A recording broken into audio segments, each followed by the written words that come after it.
ओम श्री परमात्मने नमः। ओम श्री गुरुभ्यो नमः। ओम श्री ऋषिभ्यो नमः। ओम सहना भवतु सहनौ भुनक्तु सह वीर्यं करवावहै तेजस्विनावधीतमस्तु मा विद्विषावहै। ओम शांति शांति शांति। सर्वेभ्यो नमः। देववाणी संस्कृतं यूट्यूब चलदृश्यं प्रति भवतां भवतीनां च हार्दं स्वागतम्। मित्रों, प्रारंभिक रचनानुवाद कौमुदी लाइव कक्षा संख्या 82वीं कक्षा को आज हम पढ़ेंगे। ठीक है, 81 कक्षाओं को हमने पढ़ लिया है, आज 82वीं कक्षा को पढ़ेंगे। ठीक है, ये कोर्स 0 लेवल से धारा प्रवाह शुद्ध संस्कृत लेखन और संभाषण के सीखने हेतु तैयार किया जा रहा है। ठीक है,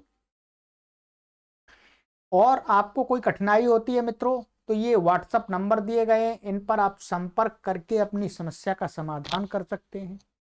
आपको कक्षाओं के लिंक यदि प्राप्त नहीं हो पा रहे हैं, आपको प्लेलिस्ट प्राप्त नहीं हो रही है, तो आप इन नंबरों पर व्हाट्सएप पर संपर्क करके निःशुल्क लिंक प्राप्त कर सकते हैं। ठीक है,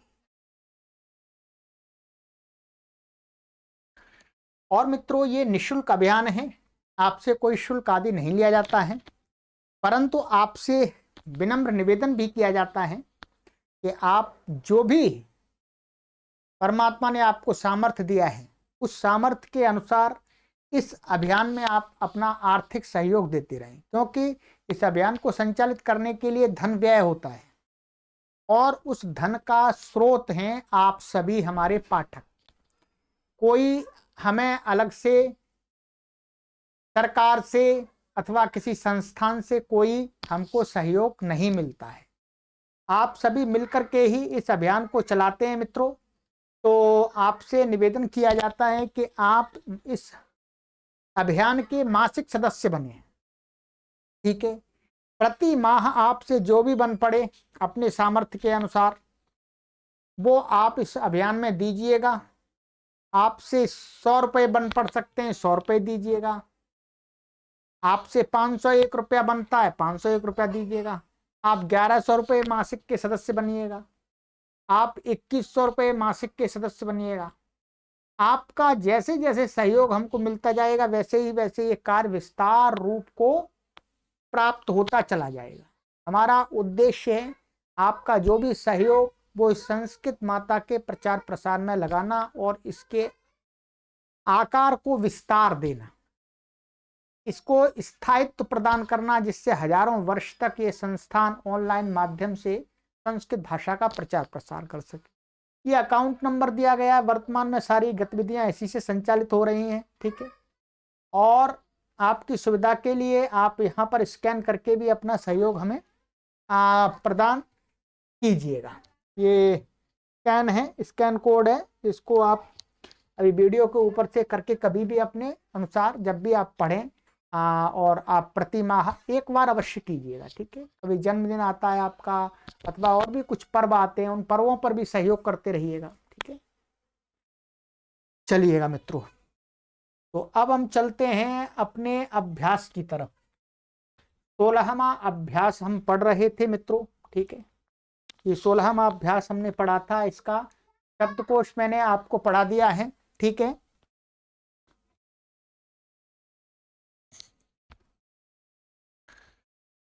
और एक शब्द आया था पितृ शब्द, और जामात्री और भ्रातृ, उनका भी मैंने रूप आपको उच्चारण करा दिया है, स्मरण करा दिया। अब हम पढ़ेंगे आगे क्रम में, धातुएं इसके अंदर आई थी, उनके रूप आपको आज सबसे पहले हम चला के बताएंगे, उच्चारण करेंगे, ठीक है। और आपसे निवेदन करेंगे कि जो भी धातु आती है उनका पांचों लकारों में आप लिख करके भी अभ्यास करें, ठीक है। चलिएगा, तो यहां पर डॉक्टर कपिल देव महाराज जी ने ये नंबर 2, ये दाहा आदि के रूप भू के तुल्य चलेंगे, भू के तुल्य चलेंगे ऐसा लिख दिया है यहाँ पर, ठीक है। जैसे दह का दहती, ज्वल का ज्वलती, गाई का गायती, और आह्वे का आह्वयती, अभिलष का अभिलषति। लट लकार के प्रथम पुरुष के एक वचन का एक एक रूप दे दिया है, पर मैं आपको पांचों लकारों में इन पांचों धातुओं के रूप उच्चारण करके बताऊंगा, आप बाद में लिखिए भी, ठीक है। अभी तो साथ में नहीं लिख सकते हैं, अभी सुनिएगा, ठीक है। चलिएगा, तो पहले मैंने आपके लिए यहाँ पर एक एक प्रत्येक लकार के प्रथम पुरुष का एक वचन का रूप मैंने यहाँ पर आपके लिए लिख दिया है, ठीक है। तो उसके सहयोग से हम रूप चलाएंगे यहाँ पर, ठीक है। ये देखिएगा, ये आप देख रहे होंगे। आइएगा, हम क्रम से चलेंगे। ये है आपका दह धातु, ठीक है। दह धातु है,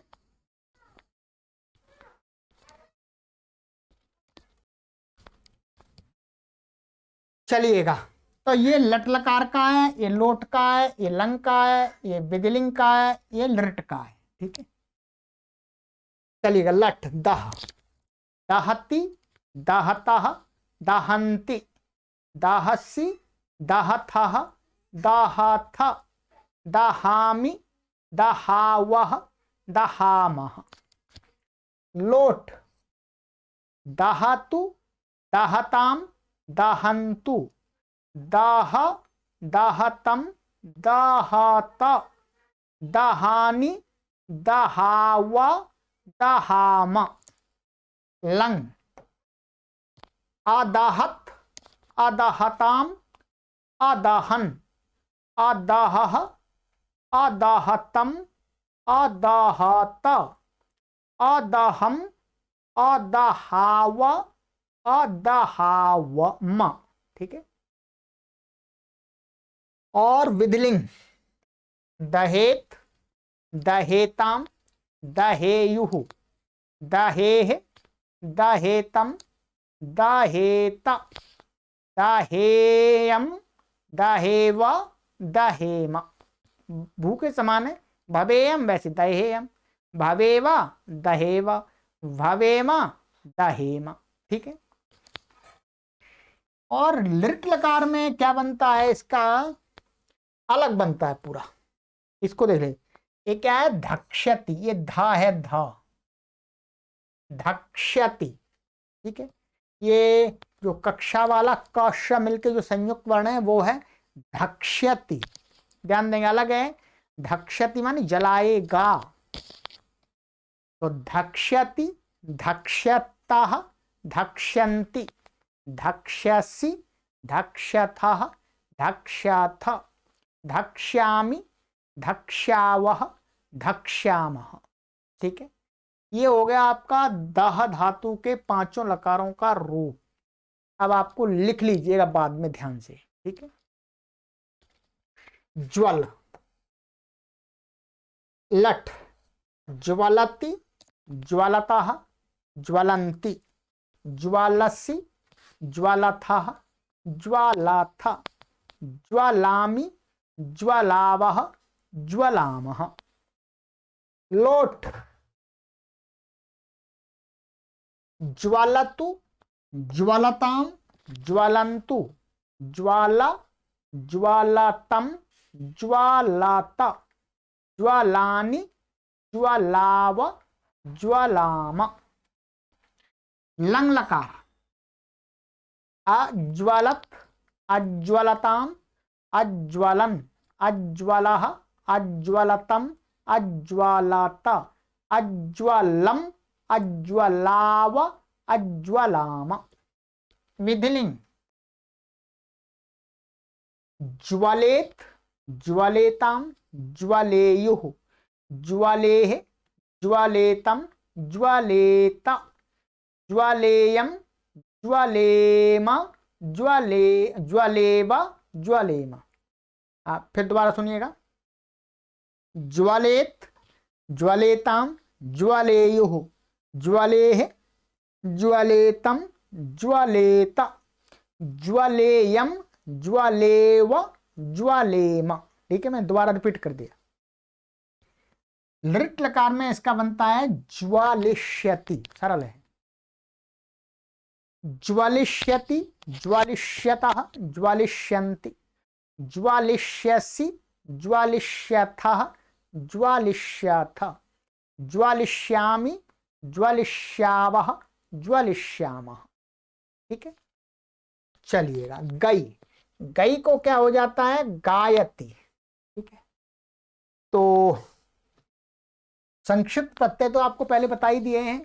तो गई को क्या हो जाए? गाय हो जाता है, ऐसा ऐसा इसमें, और संक्षिप्त प्रत्यय जुड़ता जाता है, अति, अतः, अंति। ठीक है, जो बताए हैं।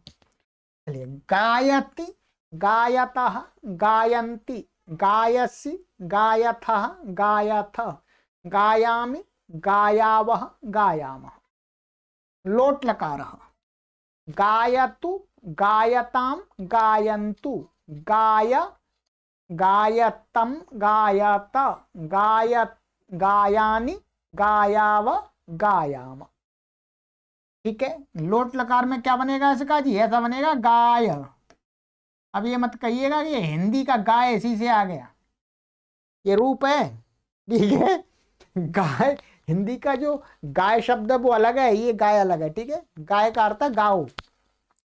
चलिएगा, लंग लकार अगायत, अगायताम, अगायन, अगायः, अगायतम, अगायत, अगायम, अगाय, अगायाव, अगायाम।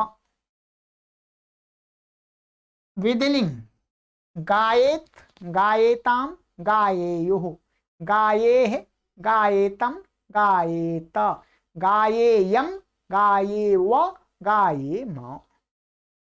लृट लकारः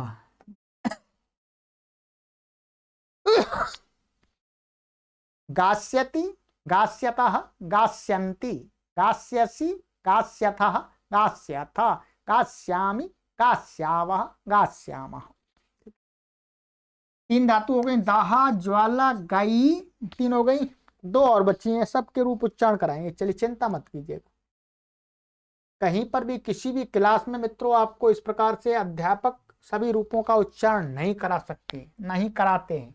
हाँ, विद्यार्थियों को बोलते हैं करो, ठीक है, पर ये गुरुजी ऐसे हैं कि स्वयं पहले कर रहे हैं, आपको तो कह रहे हैं कर लो, तो अच्छी बात है, कर लेना जी। अब मैं भी कर रहा हूँ, तो इतना तो आप दया करेंगे मेरे ऊपर, कर ही लेंगे मेरे कहने पर। उच्चारण कर लीजिएगा और लिख भी लीजिएगा।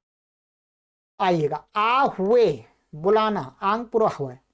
आह्वयति, आह्वयतः, आह्वयन्ति, आह्वयसि, आह्वयथः, आह्वयथ, आह्वयामि, आह्वयावः, आह्वयामः। लोट आह्वयतु, आह्वयताम, आह्वयन्तु, आह्वय, आह्वयतम, आह्वयत, आह्वयानि, आह्वयाव, आह्वयाम। लंग लकार, ठीक है, लंग में जो आ था पहले से, तो आ ही रहेगा फिर भी। आह्वयत, आह्वयताम, आह्वयन, आह्वयः, आह्वयतम, आह्वयत, आह्वयम, आह्वयाव, आह्वयाम। ठीक है, विधिलिंग आह्वयेत, आह्वयेताम, आह्वयेयुः, आह्वयेः, आह्वयेतम, आह्वयेत, आह्वयेयम, आह्वयेव, आह्वयेम। लृट लकारः, यहां उच्चारण में थोड़ी सी आपको असुविधा प्रतीत होगी, कोई बात नहीं, कोशिश कीजिएगा। थोड़ा बता देते हैं। माने आह्वयिष्यति, माने आह्वयिष्यति, इस प्रकार से करना है, ठीक। तो आह्वयिष्यति, आह्वयिष्यतः, आह्वयिष्यन्ति, आह्वयिष्यसि, आह्वयिष्यथः, आह्वयिष्यथ, आह्वयिष्यामि, आह्वयिष्यावः, आह्वयिष्यामः। ठीक है, थोड़ा कठिनाई होगी, कोई बात नहीं। चलिएगा, अंतिम है इसमें अभिलष, लट लकार, अभिलषति, अभिलषतः, अभिलषन्ति, अभिलषसि, अभिलषतः, अभिलषथ, अभिलषामि, अभिलषावः, अभिलषामः।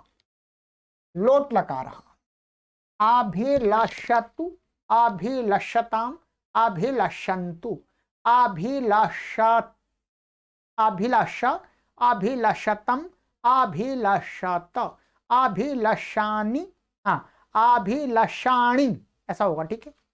यहाँ क्या होगा, लोट में उत्तम पुरुष में अभिलषाणि ऐसा होगा, ठीक है, अणा हो जाएगा इसको। तो अभिलषाणि, अभिलषाव, अभिलषाम। मैं दोबारा बोल देता हूं उसको, ठीक है। लोट, अभिलषतु, अभिलषताम्, अभिलषन्तु, अभिलष, अभिलषतम्, अभिलषत, अभिलषाणि, अभिलषाव, अभिलषाम। लंग क्या हो जाएगा, अभ्यलषत, ध्यान दीजिएगा, क्या है ये, अभ्यलषत।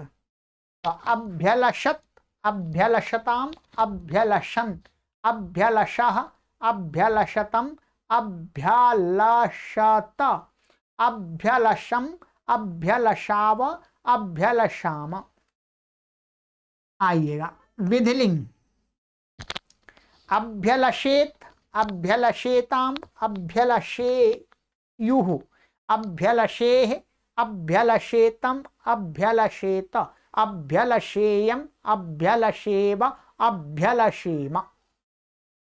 लृट लकार में सरल है, यहां पर ध्यान देंगे, ये ल छूट रहा है, इसको सही कर लीजिएगा। एक प्रकार से यहां पर क्या है, ऐसा होगा, अभिलषि,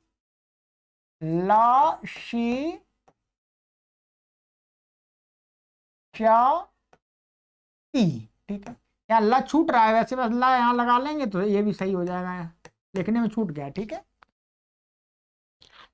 चलिएगा, अभिलषिष्यति, अभिलषिष्यतः, अभिलषिष्यन्ति, अभिलषिष्यसि, अभिलषिष्यथः, अभिलषिष्यथ, अभिलषिष्यामि, अभिलषिष्यावः, अभिलषिष्यामः।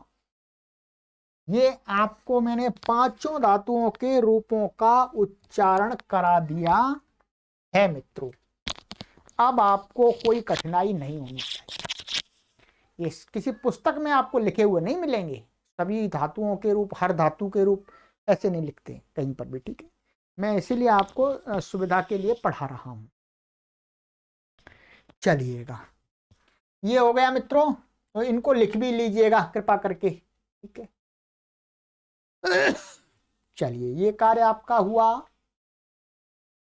अब महाराज जी कहते हैं आगे, ठीक है। ये इसके अंदर नियम है, नियमों को पढ़ेंगे, क्या है, नियमों को जरूर पढ़ेंगे, ठीक है। और दो नियम आज की कक्षा में मैं पढ़ाऊंगा और एक नियम पढ़ाऊंगा मैं अगली कक्षा में, ठीक है, क्योंकि आगे का नियम थोड़ा सा अलग है और साथ में अभ्यास भी चलेगा। पर नियमों को पढ़ाने से पहले आपको कुछ लिखाना चाहूंगा, लिखिएगा, कॉपी खोलिएगा, पेन तैयार कर लीजिएगा जल्दी से, ठीक है।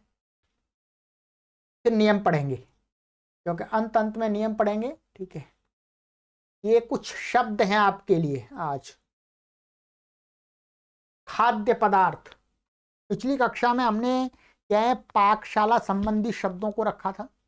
आज भी पाकशाला ही माने खाने के संबंधी हैं, जिनको हम खाने के लिए प्रयोग करते हैं। उन शब्दों को संस्कृत में किस किस को क्या कहते हैं, जो मुख्य मुख्य हैं उनको मैं बता रहा हूं यहाँ पर। चलिएगा, तैयार कर लिया, लिखिएगा।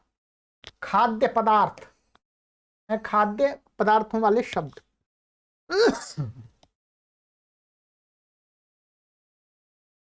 आवदंशाह, चाट।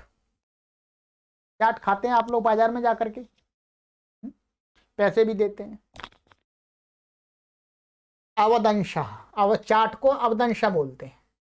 आवलेहा, चटनी। कफग्नि, कॉफी। कॉफी तो बहुत सारे लोग पीते हैं वर्तमान समय में, तो उसको बोलते हैं कफग्नि।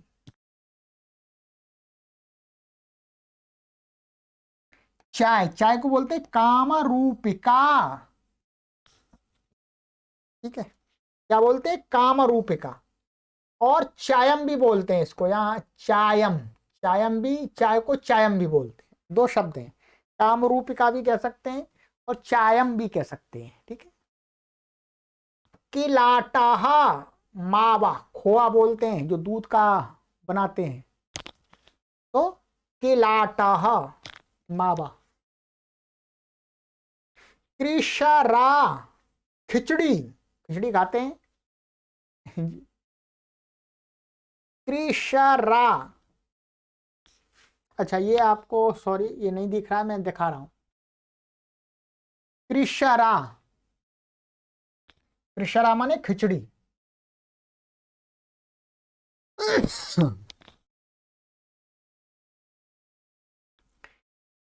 गुडम, गुडम को गुड़, गुड़ को क्या बोलते हैं, गुडम संस्कृत में।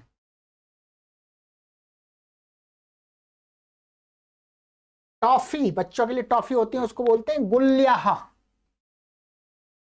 गुल्याहा। घी, घी को बोलते हैं घृतम।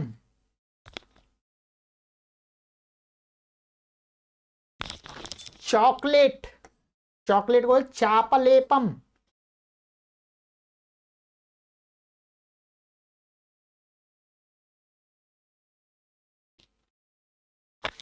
यहाँ पर चाप लेपम लिखा हुआ है, चापल। ये लेहम, लेहम भी हो, लेहम लिखिएगा यहाँ पे, यहाँ पे चाप लेहम। क्या करें, चाप लेहम करिएगा। ठीक है, चाप लेहम माने चॉकलेट, चाप लेहम माने चाटी जाती इसको, चाप लेहम लिखना। ठीक है। चिवड़ा, चिवड़ा होता है, इसको चूड़ा बोलते हैं, उसको बोलते हैं चिपटान्नम। इसको आप पुआ भी बोलते हैं, पुआ रूप में होता है, चिपिटान्नम।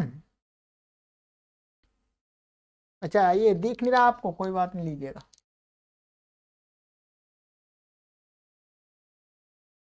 चलिएगा, अब देखिएगा, चिपिटान्नम।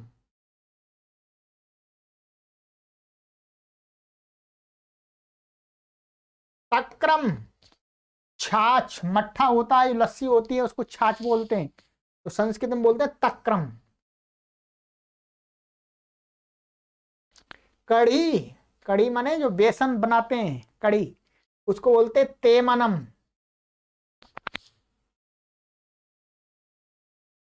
दही, दही को बोलते हैं दधी।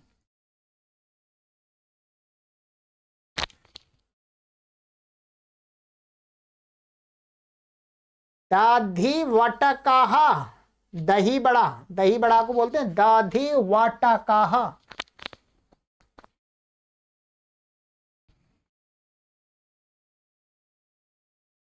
लस्सी को बोलते हैं दाधिकम। लस्सी माने जो मिक्सी बनाते हैं, दही की लस्सी बनाते हैं, उसमें चीजें डालते हैं, चीनी डालते हैं, काजू किशमिश आदि डालते हैं, लस्सी वो वाली, तो दाधिकम। रायता, रायता को बोलते हैं दाधेयम। दूध को बोलते हैं दुग्धम।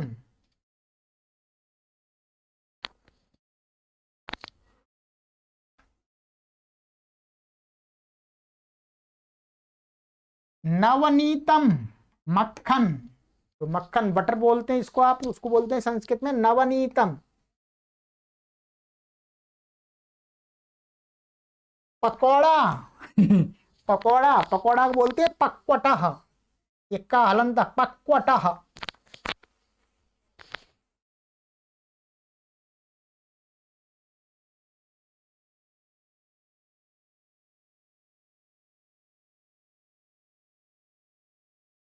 पकौड़ी को बोलते हैं पक्वटिका, पक्वटिका। आलू की टिकिया, आलू की टिकिया को बोलते हैं पक्वालू,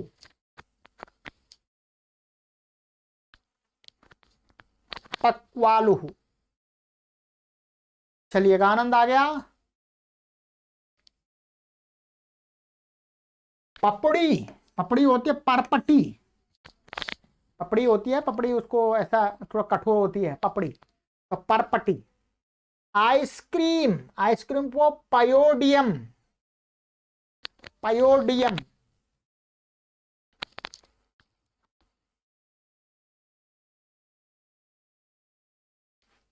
खीर, खीर को बोलते हैं पायसम।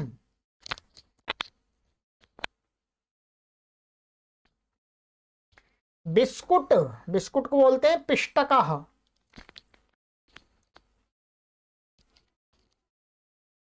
पुलाव, पुलाव होता है, पुलाव चावल आदि का बनता है, पुलाकः।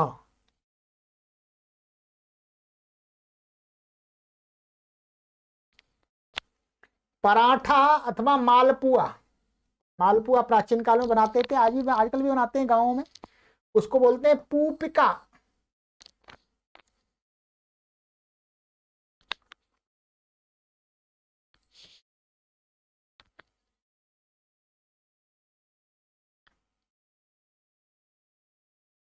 फुल्का, फुल्का अर्थात रोटी, रोटी होती है रोटी, फुल्का माने पतली पतली फुल्की होती हैं, तो उसको बोलते हैं पोलिका।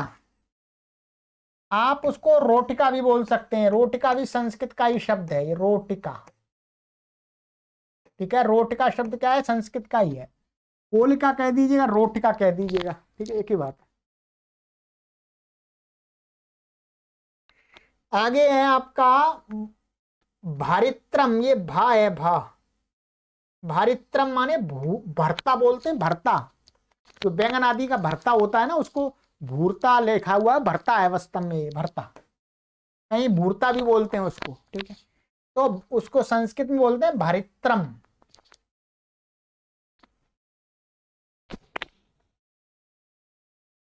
मिठाई, मिठाई को बोलते हैं मिष्टान्नम, मिष्टान्नम, ये ध्यान रखेंगे, अट्टा है, ठा नहीं है, मिष्टान्नम है ये। लड्डू, लड्डू को बोलते हैं मोदका, मोदका भी बोलते हैं और मोदकम भी बोलते हैं, माने पुल्लिंग भी है नपुंसकलिंग भी है, एक ही बात है, ठीक है। मोदका अथवा मोदकम एक ही बात है। टोस्ट, टोस्ट, टोस्ट बोलते हैं, तो ये भ्रिष्टा है, भ्रिष्टा पूपः, क्या है ये, भा है, भा, भ्री, भ्रिष्टा पूपः माने टोस्ट, टोस्ट। रसगोला, रसगुल्ला।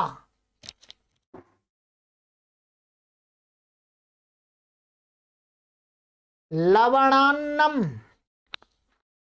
लवणान्नम का अर्थ होता है नमकीन, नमकीन। हल्दीराम आदि की जो नमकीन होती है उनको लवणान्नम बोलते हैं, ठीक है।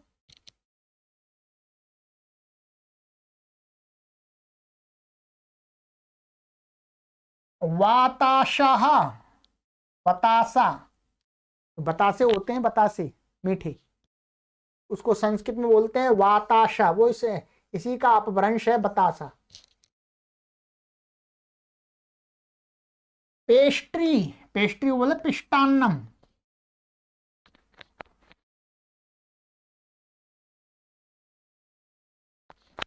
पूरी माने पूरी को बोलते हैं शशकुली।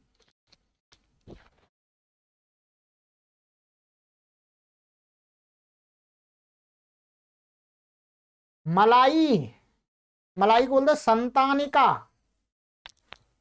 संतानिका मीन्स मलाई। अचार, अचार को बोलते हैं संधितम।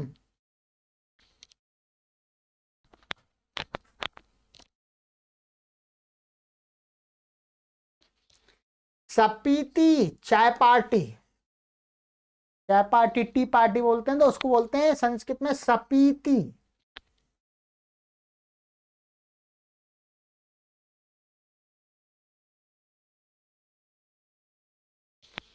और इसको ऐसा भी बोलते हैं सपीति, ऐसा दोनों शब्द लिख लीजिए, सपीति। ह्रस्व भी है, ये विसर्ग आ जाएगा यहाँ पर, ठीक है। सपीति माने चाय पार्टी।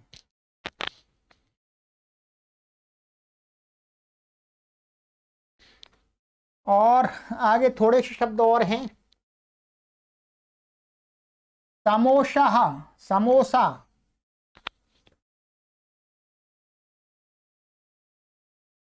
सिता, सिता का अर्थ होता है चीनी, माने जो शुगर बोलते हैं हम उसको बोलते हैं सिता संस्कृत में। हलवा, हलवा को बोले संज्ञावह।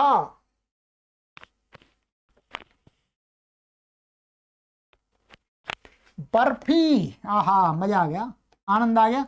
हाइमी एक बर्फी माने हाइमी। ये मैंने कुछ प्रमुख शब्द बताए, और भी इस प्रकार के खाद्य वस्तुओं की बहुत सारी चीजें हैं। तो अब जिनका आपको नाम पता नहीं, यहाँ पर आप संस्कृत नहीं जानते हैं, तो आप क्या करेंगे, उसका नाम आपकी भाषा में जो भी प्रचलित हो, ठीक है, तो उसके पीछे आप लगा दीजिएगा क्या, खाद्यम। खाद्यम लगा दीजिए उसके पीछे, ठीक है। को जो भी नाम, बहुत सारी चीजें, हाँ, तो माने खाने का वस्तु अपने आप आ जाएगा, ठीक है। पर इतने आप प्रयोग कीजिएगा, काफी है, और काफी है, इतना याद कर लीजिएगा, काफी शब्द हैं ये, इतने कम नहीं है। इनको अपने घर पर चिपका लीजिएगा लिख करके। और डिक्शनरियां हैं, और डिक्शनरियां हैं। एक डिक्शनरी में आपको बताता हूं, एक डिक्शनरी है हिंदी से संस्कृत के शब्द बनाने की। इस डिक्शनरी के अंदर आपके सभी हिंदी के शब्दों की संस्कृत के शब्द दिए हैं। ये डिक्शनरी है आदर्श हिंदी संस्कृत कोश। यदि कोई समर्थ पाठक हैं, अच्छा ये ज्ञान प्राप्त करना चाहते हैं, तो इस डिक्शनरी को अवश्य मंगा लें। इस डिक्शनरी की व्यवस्था देववाणी संस्कृतम ने की हुई है। देववाणी संस्कृतम .com वेबसाइट, गूगल में सर्च कर लीजिएगा, वहां से ऑर्डर करके मंगा सकते हैं आप, ठीक है। बहुत अच्छी डिक्शनरी है, और ये सजिल्द है। तो मैं आपको सुझाव दे रहा हूं, क्योंकि ये तो हम थोड़े थोड़े ही शब्द लिखा सकते हैं, सारे तो नहीं लिखा सकते, ठीक है। तो यदि अधिक चाहते हैं जानकारी, तो फिर इस प्रकार के कोश आपको चाहिए। ऐसी प्रकार से एक इंग्लिश से हिंदी का है, इंग्लिश का शब्द आप इंग्लिश से संस्कृत का है, तो इंग्लिश आप जानते हैं तो उसकी संस्कृत आप, तो एक डिक्शनरी और भी है, ठीक है। तो व्हाट्सएप पर संपर्क कर लीजिएगा, आपको हम सुझाव दे देंगे कि कौन कौन सी लेनी चाहिए, ठीक है। चलिए, ये तो ये हो गया, इनको स्मरण कर लीजिएगा अवश्य। अब चलते हैं मित्रों नियमों की तरफ, ठीक है।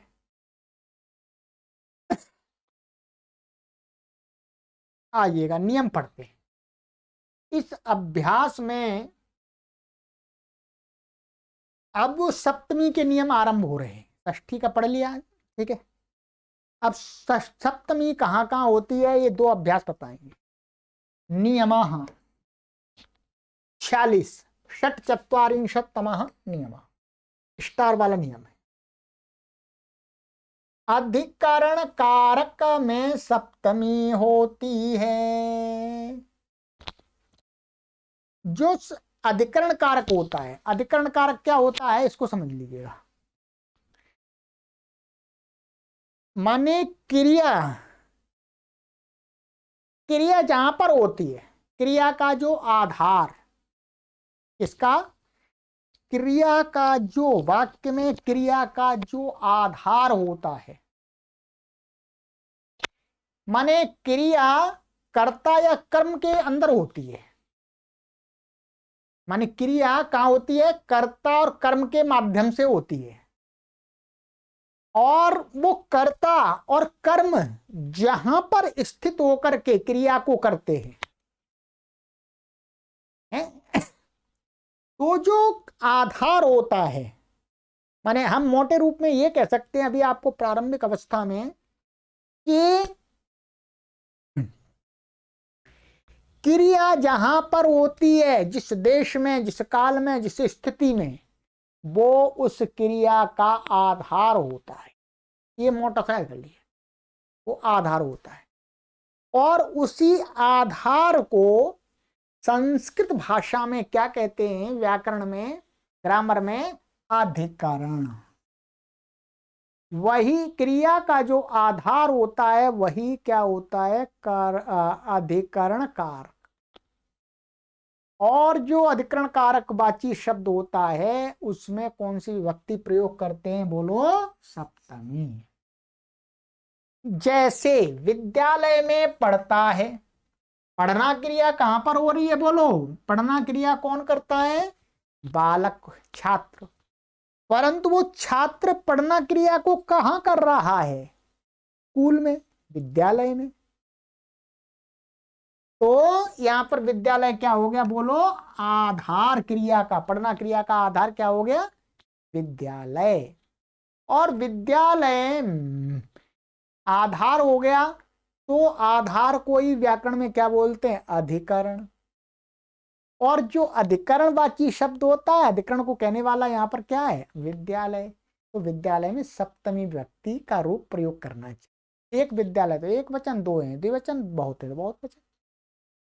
तो क्या बनेगा, विद्यालय पठति, विद्यालय में पढ़ता है।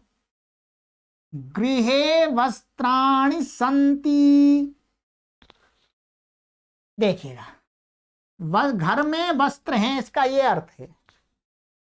होना क्रिया कहां पर है, वस्त्रों के होने की क्रिया कहां पर है, वस्त्रों का अस्तित्व कहां पर है, घर में। तो गृह की क्या हो गई, अधिकरण कारक संज्ञा, और अधिकरण कारक में क्या हुई, सप्तमी। गृहे वस्त्राणि सन्ति, क्या ध्यान देंगे, या होना क्रिया का आधार है ये, ठीक है, वस्त्रों के होने की क्रिया का। ऐसे नगरे मनुष्याः सन्ति, नगर में मनुष्य हैं, ठीक है। तो मनुष्यों के होने की क्रिया कहां पर है, अस्तित्व, उसका आधार नगर, तो नगर में सप्तमी हो गई। अब महाराज जी यहां पर कह रहे हैं कि 40वां नियम, 40वां नियम देखो, 40वां नियम कौन सा बताया था, पिछले अभ्यास में, पिछले अभ्यास में एक ये पढ़ाया था 40वां नियम कि बहुतों में से क्या है, देखता हूं मैं, यहां पर नहीं है, चलिएगा। नियम ये था कि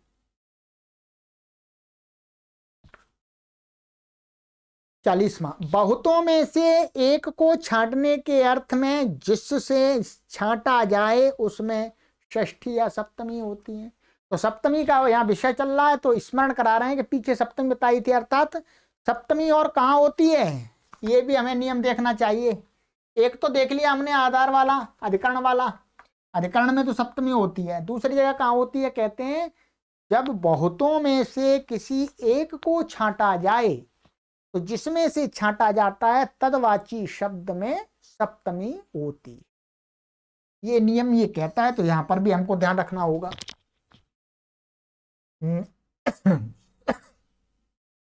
सप्तचत्वारिंशत् नियमः।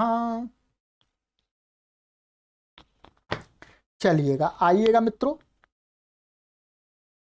पुस्तक होने का ये लाभ होता है कि पुस्तक है मेरे पास में, इसलिए मैंने झट से आपको यहाँ पढ़ के बता दिया।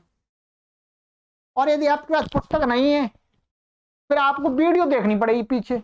अब वीडियो पता नहीं कौन सी संख्या में पढ़ाया, ये मुझे भी ध्यान नहीं रहता, आपको भी ध्यान नहीं रहेगा, ठीक है। तो पुस्तक तो मेरे विचार से सभी लोगों को मंगा लेनी चाहिए। ये पुस्तक ज्ञान का भंडार है। इन संस्कृत सीखने वाली पुस्तकों का मूल्य, वैल्यू आपके घर में जो धार्मिक पुस्तकें उनसे कई हजार गुना है, ध्यान रखेंगे।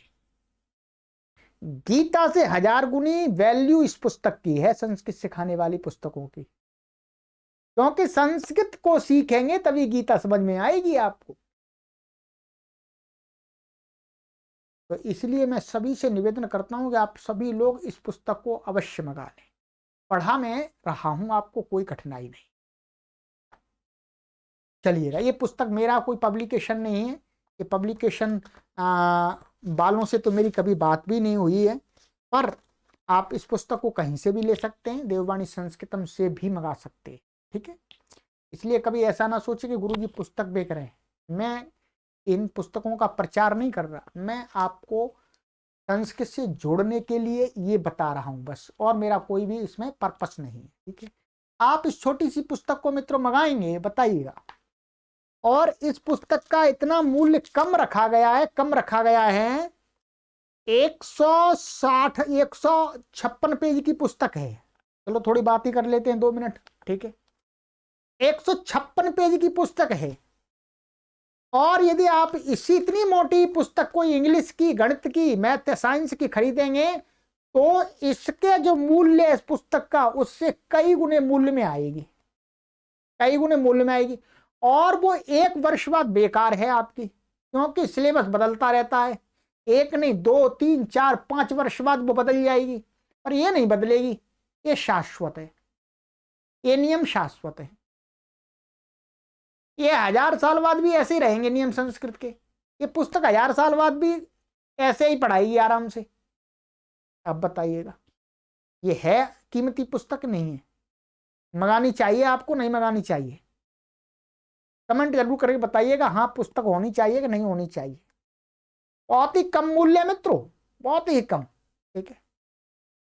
प्रारंभिक संस्कृत को सिखाने वाली ऐसी पुस्तक ना तो थी, ना है, ना भविष्य में होगी। इसलिए ये पुस्तक अपने आप में यूनिक है, और अब मैंने इसको पढ़ाई दिया है तो और ये महायूनिक बन गई है, ठीक है। ठीक है, चलिएगा, आइएगा, आपकी इच्छा है, ये आपके ऊपर निर्भर करता है। आप मंगाना चाहते हैं, लेना चाहते हैं, अपने आसपास की दुकान से देख लीजिएगा, मिल जाए तो ले लीजिएगा। अब मित्रों आ जाइएगा नियम 47।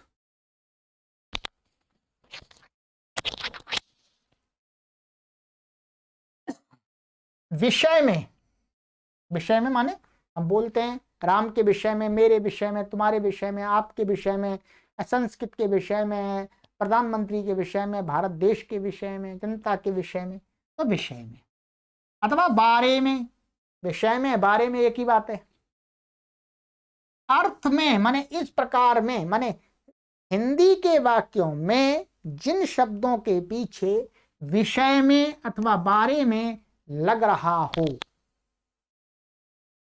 तथा समय बोधक शब्दों में, क्या जो समय को बताने वाले शब्द हैं उनमें सप्तमी विभक्ति होती है, ठीक है। सप्तमी विभक्ति और यहां पर होती है।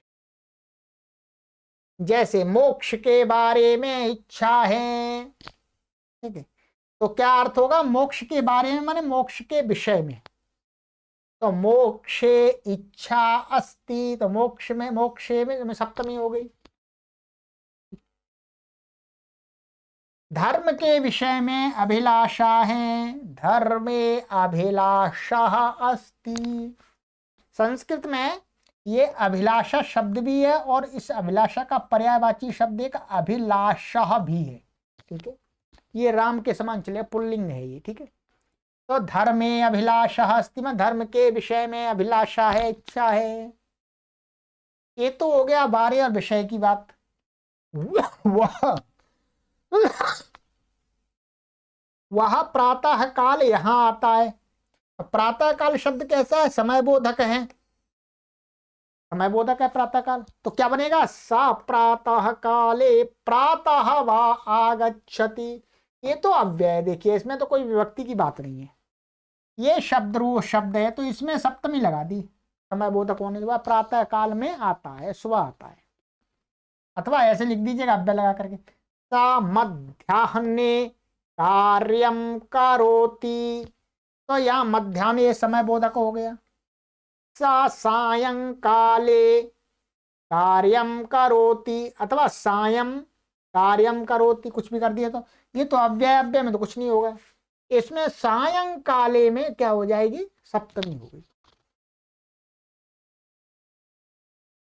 ठीक है, ये हो गया। आगे सूचना के रूप में विशेष इन्होंने लिख दिया है, देख लीजिएगा।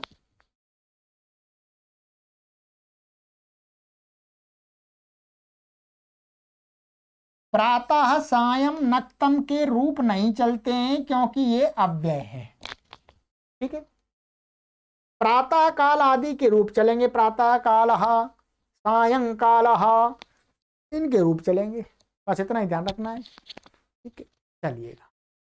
नियम आपका 48वां मैं अगली कक्षा में पढ़ाऊंगा। ठीक है, ये थोड़ा बड़ा नियम है, नया नियम है, के लिए मैं और उदाहरण अधिक से अधिक दे करके आपको समझाऊंगा। ठीक है, और भी कुछ अभ्यास कराएंगे। तो आज हमने सप्तमी विभक्ति के 3 नियम पढ़ लिए। एक ये पढ़ लिया, एक 40वां पढ़ लिया और एक 47वां पढ़ लिया। सप्तमी यहां यहां होती है। ठीक है, ये आपको ध्यान रखना है, सरल है।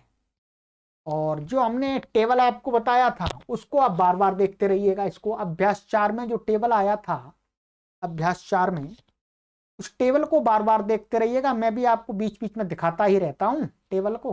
ठीक है, क्या है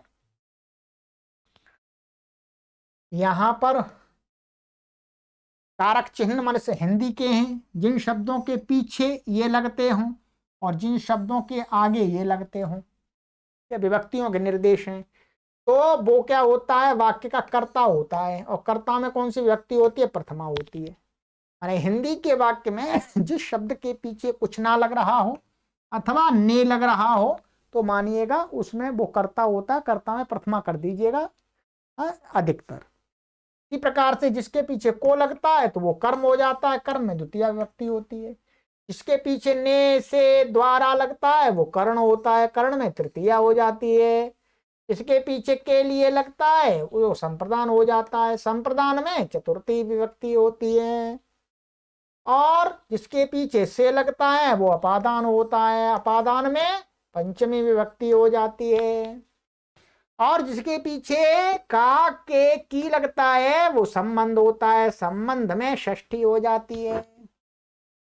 और जिसके पीछे में पर लगता है अथवा विषय में इत्यादि बारे में, वो अधिकरण हो जाता, अधिकरण में सप्तमी हो जाती है। और जिन शब्दों के आगे